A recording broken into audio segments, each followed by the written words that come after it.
Assalamualaikum, perkenalkan saya dengan Elis. Bersama dengan Ermita dan Fahrudin, kami dari kelompok 5 mau menyampaikan materi tentang pengukuran kerja. Please check on video. Pengukuran kerja. Pengertian dari pengukuran kerja adalah tindakan pengukuran yang dilakukan terhadap berbagai aktivitas dalam rantai nilai yang ada pada suatu perusahaan. Hasil pengukuran tersebut kemudian digunakan sebagai umpan balik yang akan memberikan informasi tentang prestasi pelaksanaan suatu rencana dan titik di mana perusahaan memerlukan penyesuaian-penyesuaian atas aktivitas perencanaan dan pengendalian. Standar pekerja dan pengukuran kerja. Standar pekerja modern diawali dengan penelitian oleh Frederick Taylor dan Frank Gilbert serta Lillian Gilbert pada awal abad ke-20. Saat itu, sebagian pekerja dikerjakan secara manual yang mengakibatkan tingginya porsi pekerja dalam suatu produk. Hanya sedikit informasi yang diketahui tentang apa-apa yang termasuk dalam satu hari kerja normal. Sehingga manajer memulai suatu penelitian untuk meningkatkan metode kerja dan memahami usaha manusia. Usaha ini berkelanjutan hingga sekarang. Walaupun sekarang sudah awal abad ke-21 dan upah pekerja sering kurang dari 10% dari nilai penjualan barang, standar pekerja masih merupakan hal yang penting dalam organisasi, jasa, dan manufaktur. Standar pekerja ini biasanya merupakan titik awal dalam menentukan kebutuhan pekerja. Saya akan menjelaskan tentang studi waktu. Pengambilan waktu dengan menggunakan studi waktu pertama kali diperkenalkan oleh Frederick W. Taylor pada tahun 1881. Metode ini masih menjadi metode yang paling banyak digunakan saat ini. Prosedur studi waktu menggunakan sampel kinerja seorang pekerja dan menggunakannya sebagai standar. Sekarang adalah membahas tentang contoh soal. Pertanyaannya dari contoh soal tersebut ialah studi waktu dari seorang operasi pekerja menghasilkan waktu siklus pengamatan rata-rata sebesar 4 menit. Analisis memberikan peringkat pekerja yang diamati dengan 85%. Hal ini berarti pekerja memiliki kinerja 85% dari kinerja normal di saat penelitian dibuat. Perusahaan menggunakan faktor kelonggaran sebesar 13%. Pertanyaannya, hitunglah waktu standar. Jawabannya adalah waktu pengamatan rata-rata adalah 4,0 menit. Waktu normal ialah 40 menit dikali dengan faktor peringkat, yaitu dengan 0,85.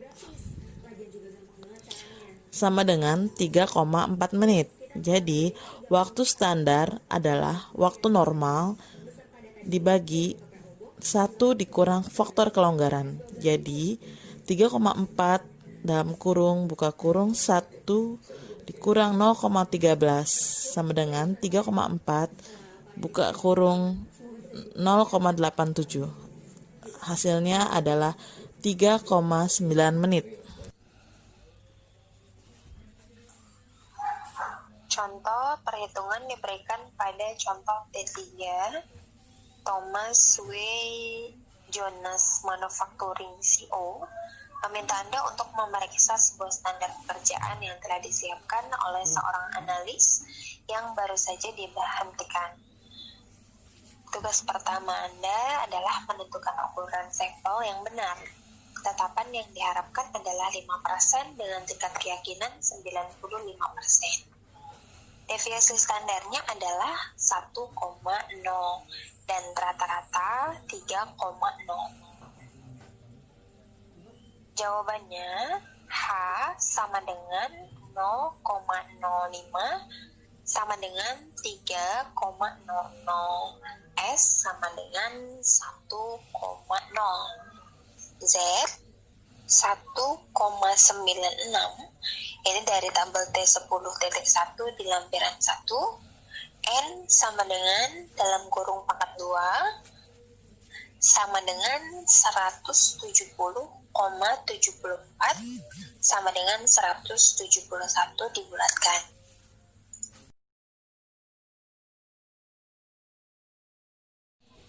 Standar waktu yang ditetapkan ini sebagai tambahan bagi pengalaman masa lalu dan studi waktu. Standar produksi dapat ditetapkan dengan menggunakan standar waktu yang telah ditentukan. Jadi standar waktu yang telah ditentukan ini membagi pekerjaan manual menjadi elemen dasar yang kecil yang telah memiliki waktu tertentu. Tentu saja ini berdasarkan sampel pekerjaan yang sangat besar.